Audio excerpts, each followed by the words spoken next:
பெருநகரத்தில் ஒரு மிகப்பெரிய பசுமை பூங்கா வேண்டுமென சென்னை வாழ் மக்களுடைய நீண்ட நாள் கோரிக்கையை நிறைவேற்ற வேண்டும் என, அதிலும் கோயம்பேடு பேருந்து நிலையம்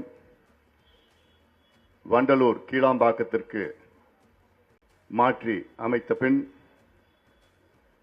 இப்போ இருக்கின்ற கோயம்பேட்டு பேருந்து நிலையத்தில் அந்த பசுமை பூங்காவை அமைக்க வேண்டும் என கோரிக்கையை வலியுறுத்தி தொடர்ந்து பசுமை தாயகமும் பாட்டாளி மக்கள் கட்சியும் பல அழுத்தங்கள் அரசுக்கு தொடர்ந்து கொடுத்து வருகிறது. அதன் தொடர்ச்சியாக இன்று இந்த கோரிக்கையை நிறைவேற்ற வேண்டும் என 10 லட்சம் கையெழுத்து இயக்கத்தை இன்று தொடங்குகிறோம். முக்கியமான இந்த நிகழ்வில் கலந்து கொண்டு என்னுடன் வருகை தந்திருக்கின்ற முன்னாள் மத்திய ரயில்வே துறை இணை அமைச்சர் A.K. மூர்த்தி அவர்களும், பசுமை தாயகத்தின் மாநில செயலாளர் தம்பி அருள் அவர்கள், மாவட்ட செயலாளர் முத்துராமன் அவர்கள், ராதா அவர்கள், S.K. சங்கர் அவர்கள்,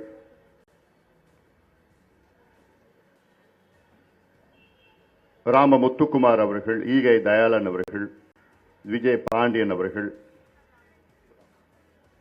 மற்றும் மாவட்ட செயலாளர் முத்துக்குமார், சிவகுமார், ஜி.வி. சுப்பிரமணியம், ஜனார்தனம், ஏழுமலை, வன்னை சத்யா, ராஜவர்மா, V.M. பிரகாஷ், மாவட்ட தலைவர்கள் G.R. ஹரி, K.P. தேவராஜ், நாராயணசாமி அவர்கள்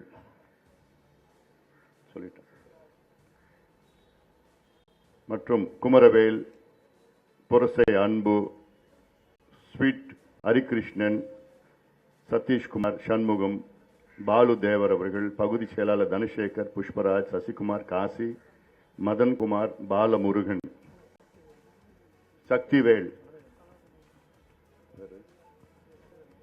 அவர்கள் உள்ளிட்ட மேடையில் இருக்கின்ற அனைத்து நிர்வாகிகளுக்கும் என்னுடைய பணிவான வணக்கங்களை தெரிவித்து, இங்கே வருகை தந்திருக்கின்ற பெரியோர்கள், தாய்மார்கள், பொதுமக்கள், பசுமை தாயகத்தின் தொண்டர்களும், ஊடக நண்பர்கள், காவல்துறை நண்பர்கள் உள்ளிட்ட உங்கள் அனைவருக்கும் இந்த அன்புமணி ராமதாசன் பணிவான வணக்கங்கள். இந்த நிகழ்ச்சி என்னை பொறுத்தவரை மிக மிக மிக மிக ஒரு முக்கியமான நிகழ்வாக நான் பார்க்கின்றேன். எனக்கு முன்பு பேசிய தம்பி அருள் அவர்கள் இப்போ இருக்கின்ற சூழல் என்றாலே நாம் சுற்றி இருக்கின்ற இயற்கை சூழல், நம்முடைய எதிர்காலத்தை பாதிக்கின்ற சுற்றுச்சூழல், காலநிலை மாற்றம், பருவநிலை மாற்றம். ஒரு கட்டத்தில் நாம் கிளைமேட் சேஞ்ச் என்று சொன்னோம். 30 ஆண்டு காலமாக கிளைமேட் சேஞ்ச் என்று சொன்னோம். இப்பொழுது கிளைமேட் சேஞ்ச் முடிந்து இப்பொழுது கிளைமேட் கிரைசிஸ் வந்திருக்கிறது. கிளைமேட் கிரைசிஸ் அடுத்த ஒரு 10-20 ஆண்டுகள் போகும். கிளைமேட் கிரைசிஸ் முடித்த அடுத்தது கிளைமேட் டிசாஸ்டர், அடுத்த கட்டத்திற்கு நாம் செல்ல இருக்கின்றோம். கிளைமேட் டிசாஸ்டர் வந்த பிறகு கிளைமேட் எமர்ஜென்சி, மனிதர்கள் வாழ முடியாத ஒரு சூழல் வரும். இதைத்தான் மருத்துவர் ஐயா அவர்கள் கடந்த 30 ஆண்டு காலமாக சொல்லி வருகின்றார்கள். அதற்கு மிக முக்கிய ஒரு காரணம் நம்முடைய இயற்கை சூழல்களை, இயற்கை வளங்களை பாதுகாக்க வேண்டும். இதை ஏன் முக்கியமாக நான் சொல்கின்றேன் என்றால், கடந்த 67 தான் அளவுகோல் என்னை பொறுத்தவரை தமிழ்நாட்டிற்கு. அளவுகோல் ஏன்னா 67க்கு முன்பு தமிழ்நாடு நல்லா இருந்தது. 67 என்ன நடந்தது? திமுக ஆட்சிக்கு வந்தது. திராவிட கட்சியில் என்னைக்கு ஆட்சிக்கு வந்தாங்களோ அன்னையிலிருந்து நம்முடைய இயற்கை வளங்கள் எல்லாம் அழித்து ஒழித்து விட்டார்கள். குறிப்பாக சென்னையில கிட்டத்தட்ட 250 ஏரிகளை நாசப்படுத்தி விட்டார்கள், மூடிவிட்டார்கள். கோயம்பேடு இல்ல, முகப்பேர் ஏரி திட்டம்.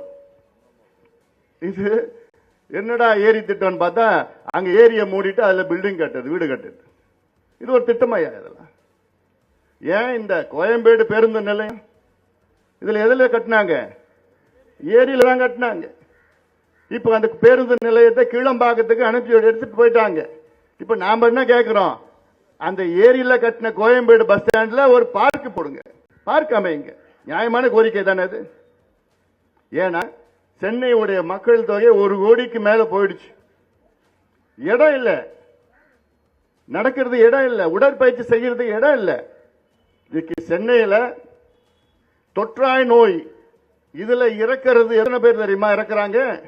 சென்னையில மொத்தம் இறப்புகளில் 75 விழுக்காடு இறப்புகள் தொற்றா நோய், நான் கம்யூனிகபிள் டிசீசஸ். தொற்றா நோய்னா என்ன? நீரிழிவு நோய், இருதய நோய், ரத்த அழுத்தம், மனநல நோய், இப்படி எல்லாம் தொற்றா நோய்கள். இதுல தான் அதிக அளவில் மக்கள் இறக்கின்றார்கள். இதற்கு என்ன வழி, அதை சரி செய்ய வழி என்றால் ஒன்று முக்கியமானது நடைப்பயிற்சி, உடற்பயிற்சி. உங்களுக்கு நடைப்பயிற்சி செய்த இடம் இருக்கா? உங்களுக்கு சாலையில தான் போகணும். சாலையில போனா பைக்குக்காரன் வந்து இடிச்சுட்டு போறான், லாரிக்காரன் இடிச்சுட்டு போறான், தண்ணி லாரி இடிச்சுட்டு போறான், அவ்வளவுதான். செயின் பறிப்புல இருந்து காலையில நாய் பிரச்சனை இருக்கு நிறைய. கணேசமூர்த்தி கட்டதான் சொல்றாரு. அப்புறம் மாடு வருது, எல்லாம் வருது. சரி, இங்க நான் கேட்கிறேன், நீங்க எத்தனை பேர் நீங்க நடைபயிற்சி செய்றீங்க? கை தூக்குங்க பார்க்கலாம். சும்மா தூக்க கூடாது.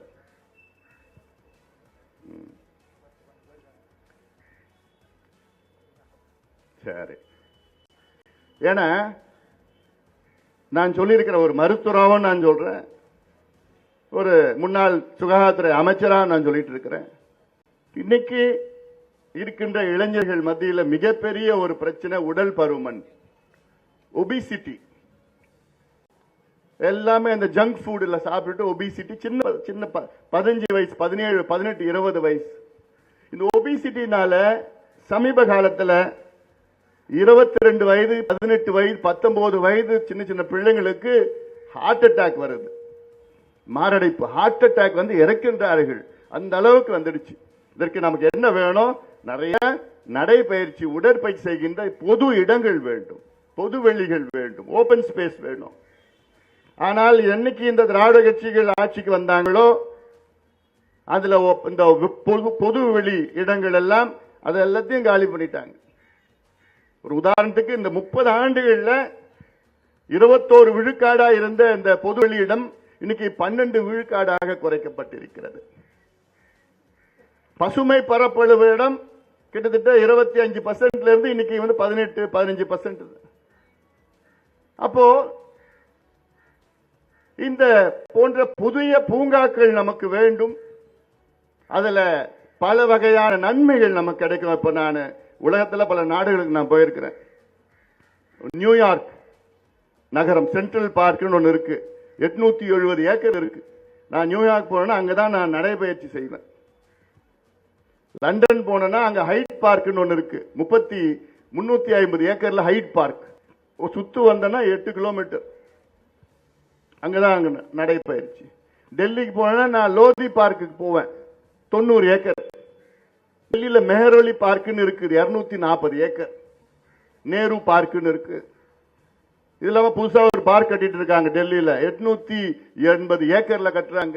ஆசியாவிலே பெரிய பார்க், 450 கோடியில. பெங்களூர்ல லாட் பார்க், கற்பன் பார்க். இப்படி உலகத்தில் எந்த நகரத்துக்கு போனாலும் அங்க ஒரு பெரிய பூங்கா ஒன்று இருக்கும். சமீபத்தில் நான் துபாய் போயிருந்தேன்.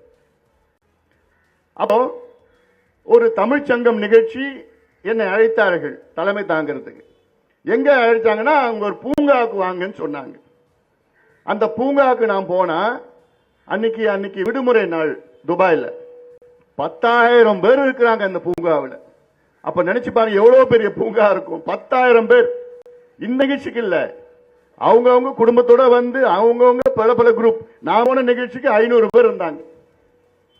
ஆனா வெவ்வேறு இடத்துல அவங்க காலையில வராங்க, குழந்தைங்க கூட வராங்க, சமைக்கிறாங்க, விளையாடுறாங்க, ஃபுட்பால் விளையாடுறாங்க, நடக்கிறாங்க, ஜாலியா இருக்கிறாங்க.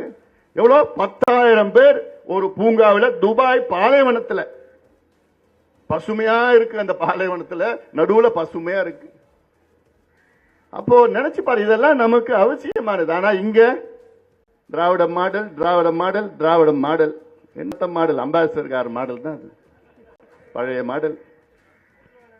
ஆமா, இதெல்லாம் பண்ணுயா, இதெல்லாம் மக்களுக்கு வேணுயா, அதெல்லாம் அவசியமானதுயா. எங்களுக்கு உங்களுக்கு நீங்க மாலு வணிக வளாகம்லாம் வேணாம், அதெல்லாம் கட்டினதெல்லாம் போதும். மல்டிபிளெக்ஸ் சினிமாலாம் எங்களுக்கு வேண்டாம். ஐடி பார்க்கிங் இங்கெல்லாம் வேண்டாம், டெல்லியில கட்டிட்டு போ. சென்னைக்கு எங்களுக்கு வேண்டியது green space, breathing space. Chennai நகரத்துக்கு ஒரு பிரீதிங் ஸ்பேஸ் வேணும். இந்த பூங்கா மூலமாக சென்னையில் எவ்வளவு பெரிய பூங்கா தெரியுமா இருக்கு? இப்போ எத்தனை பூங்கா இருக்கு தெரியுமா சென்னையில்? மொத்தம் 850 பூங்காக்கள் தோராயமா இருக்கு. இந்த 850 பூங்காக்கள் 800 பூங்காக்கள் 1 ஏக்கர், 1.25 ஏக்கர், 1.5 ஏக்கர், 2 ஏக்கர் அதிகபட்சம். 800 பூங்காக்கள் 1 to 2 ஏக்கர், 1/2 ஏக்கர், அவ்வளவுதான். அதுல 50 பூங்காக்கள்ல மீதி இருக்கிற ஒரு 5 ஏக்கர், 7 ஏக்கர், 8 ஏக்கர். அதுல ஒரு 5 பூங்கா தான் 10 ஏக்கருக்கு மேல இருக்கு. சென்னையில பெரிய பூங்கா எத்தனை ஏக்கர் தெரியுமா? 18 ஏக்கர். செம்மொழி பூங்கா, தொல்காப்பியர் பூங்கா ஒன்று இருக்கு. அதுல யாரும் உள்ள போக முடியாது, நடக்க முடியாது. ஏன்னா அது மியாவாக்கி ஃபாரஸ்ட் போட்டு ஒரு அடர்த்தியா அங்க யாரும் வேற பயன்படுத்த முடியாது. இப்படி இங்கே கோயம்பேடுல ஒரு பூங்கா அமைத்தால் 60 ஏக்கர் ஒரு பூங்கா. நினைச்சு பாருங்க, 60 ஏக்கர்ல ஒரு பூங்கானா இங்க சுத்தி இருக்கிற எங்க அரும்பாக்கம், கோயம்பேடு, வடபழனி, முகப்பேர், திருமங்கலம், அங்க விரும்பாங்க, வலசரவாக்கம் சுத்தி இருக்கிற அந்த மக்கள் எல்லாம் அண்ணா நகர்ல இருந்து கிட்டத்தட்ட 10 லட்சம் மக்கள் பயன்படுத்துவாங்க. ஏன்னா நேரா மெட்ரோல இருந்து நேரா இறங்கினா பூங்கா, சின்ன சின்ன பசங்க விளையாடுவாங்க. ஏன்னா வேற இடமே இல்ல. நடக்கிறது நிகழ்ச்சி வச்சிருக்கலாம். ஏன் நீங்க கிரிக்கெட் மேட்ச் பாத்தீங்கன்னா பூங்காவில் ஒரு பெரிய ஸ்கிரீனை போட்டு அங்க பார்த்து 5000 பேர் உட்காந்து பார்ப்பான். இதெல்லாம் செய்யுங்க. உலகத்தில் எல்லா நாட்டிலும் தான் நடக்குது. எங்களுக்கு பூங்கா வேணும், எங்களுக்கு மால் வேண்டாம். பூங்கா யார் பயன்படுத்துவாங்க? நடுத்தர வர்க்கமும் ஏழை வர்க்கமும். மால் யார் பயன்படுத்துவாங்க? பணக்கார வர்க்கம். பணக்கார வர்க்கம் மால் எப்படி எங்க வேணா போவோம். இங்க இல்லைன்னா மால்னா அங்க போறான். ஆனா ஏழை வர்க்கம், நடுத்தர வர்க்கம் அவங்க பக்கத்திலே ஒரு அமையுங்கள், பூங்கா அமைக்க வேண்டும், அமைச்சே ஆக வேண்டும், அமைத்தே ஆக வேண்டும். வேற வழி கிடையாது. இல்ல நாங்க அதுல ஒரு 20 ஏக்கர் 22 ஏக்கர் நாங்க அதுல பார்க்கு, அப்புறம் மீதி இருக்கிறதுல ஒரு வளாகம்னா 1 ஏக்கரோட விட போறது கிடையாது. இதெல்லாம் எங்களுக்கு வேண்டாம். சம்பாதிங்களா வேற ஏதோ போய் சம்பாதிச்சுட்டு போங்கய்யா, இதை விட்டுடுங்கய்யா, மக்களுக்கு விடுங்க. எவ்வளோ எல்லாத்துலயுமா கொள்ளடிக்கணும்? நீங்க எல்லாத்துலயுமே கொள்ளடிக்கணும். மனசாட்சிப்படி நீங்க நடந்துக்குங்க. மனசாட்சி கொஞ்சம் தான் இருக்குல்ல உங்களுக்கு. உங்களுக்கு மனசாட்சி கொஞ்சம் இருந்ததுன்னா இதெல்லாம் பண்ணுங்க.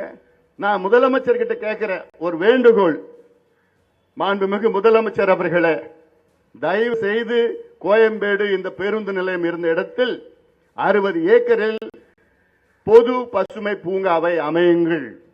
காலங்காலமா உங்க பேர் சொல்லும். அந்த பூங்காவுக்கு உங்க அப்பா பேரோட வச்சுட்டு போங்க, ஒன்னும் பிரச்சனை இல்லை. காலங்காலமா அவர் பேரும் சொல்லும். இது எவ்வளவு பெரிய யோசனை நான் கொடுக்கிறேன். நான் ஜனாதிபதி வச்சு வந்து கையெழுத்து பில்டிங் வெட்டிட்டு போனா பண்ணுங்க. எங்களுக்கு வேணும், அதுதான் வேணும். சென்னையில இப்ப என்ன நிபுணர்கள் என்ன சொல்றாங்க? இன்னும் ஒரு 10 வருஷம் 5 வருஷம் 10 வருஷத்துல மழை அதிகமா பெய்யுமா?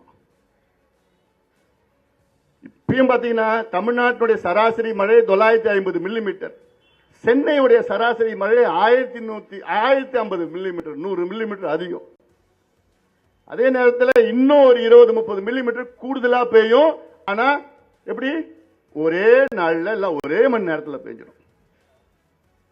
1 மணி நேரத்தில் பெஞ்சதுன்னா எங்க தண்ணி தேக்க வைக்க முடியும்? எங்க போவோம்? தண்ணி கடலுக்கு தான் போவோம். அதனால இது போன்ற திறந்த வெளி இடங்கள், ஓபன் ஸ்பேஸ் வேணும். ஓபன் ஸ்பேஸ் மழை பெஞ்சுனா உள்ள தங்கும், தண்ணி தேங்கி நிற்கும்.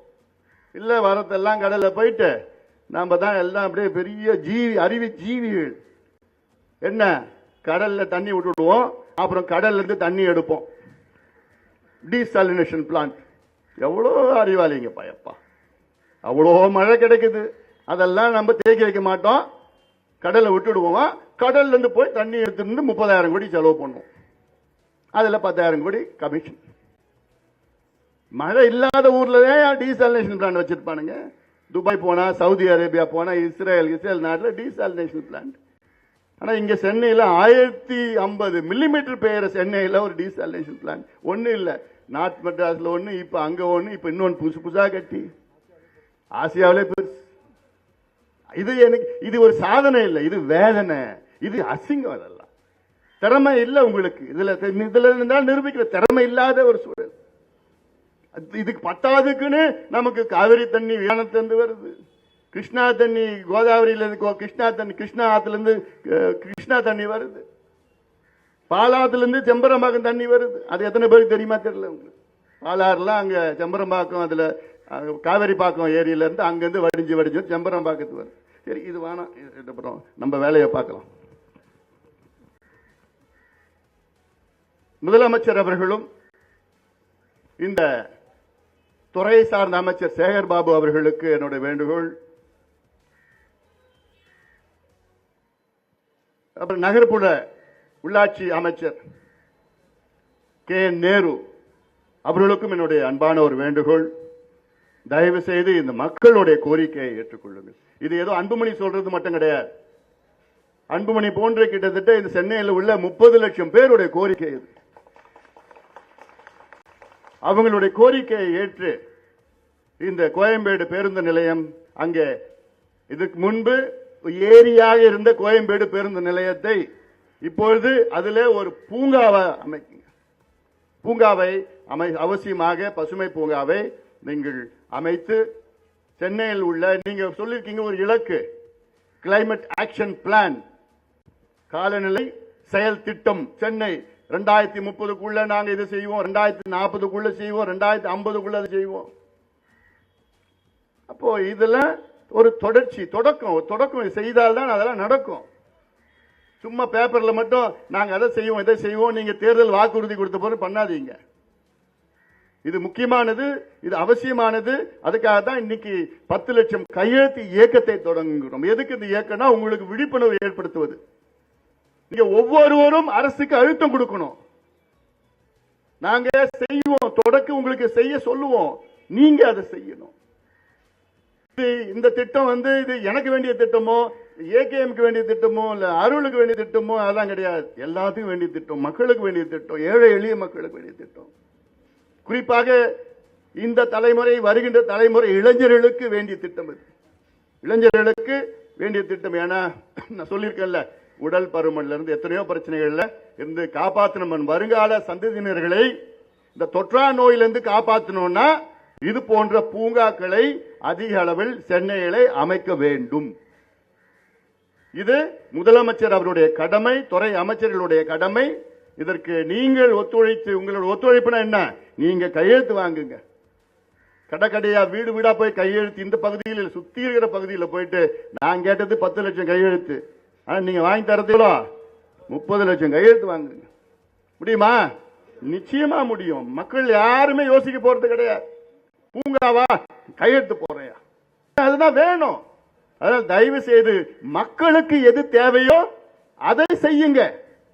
உங்களுக்கு என்ன தேவையோ அதை செய்யாதீங்க. உங்களுக்கு தேவை அங்க இருக்கிற மால், மல்டிபிளெக்ஸ், காம்ப்ளெக்ஸ், இதெல்லாம் வேண்டாம். அடுக்குமாடி குடியிருப்பு அதெல்லாம் எங்களுக்கு வேண்டாம். மக்களுக்கு தேவை அங்க இருக்கிற இடத்துல ஒரு பசுமை பூங்கா, கிரீன் பார்க், 60 ஏக்கர்ல அது கிரீன், ஒட்டுமொத்த இடத்திலையும் கிரீன் பார்க் அங்கே அமைக்க வேண்டும் என அரசாங்கத்திடம் மீண்டும் மீண்டும் நாங்கள் கோரிக்கை வைக்கின்றோம். இந்த கோரிக்கையை நிச்சயமாக முதலமைச்சர் அவர்கள் நிறைவேற்றுவார், அறிவிப்பார். எனக்கு நம்பிக்கை இருக்கிறது. வருகின்ற சுதந்திர தின அன்னைக்கு முதலமைச்சர் இந்த அறிவிப்பு வெளியிடுவார் என்று எங்களுக்கு நம்பிக்கை இருக்கிறது. அது அவசியமாக செய்ய வேண்டும் என்று நாங்கள் கோரிக்கை வைக்கின்றோம். அதனால்தான் இந்த 10 லட்ச கையெழுத்து இயக்கம்.